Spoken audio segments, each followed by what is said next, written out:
Harrington paradox.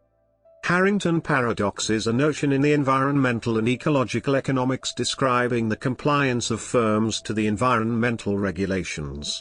The paradox was first described in Winston Harrington's paper in 1988 and was based on the research over monitoring, realization and compliance to environmental regulations in the USA from the end of the 1970s to the beginning of the 1980s.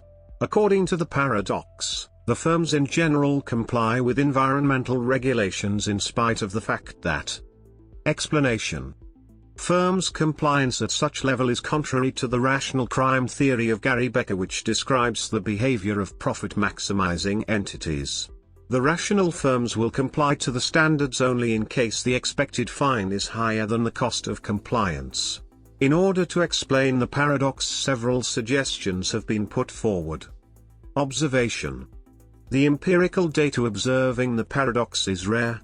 In the research conducted by Norwegian Climate and Pollution Agency in 2001, no serious violations were revealed, but in the majority of firms, 80%, there were minor deviations from standards. The fact that in Norway there is low frequency of monitoring and the fine system for minor violations is light cannot bring strong evidence to the paradox, as major violations imply very strict punishments, which is conforming to the rational crime theory. External links. Additional materials.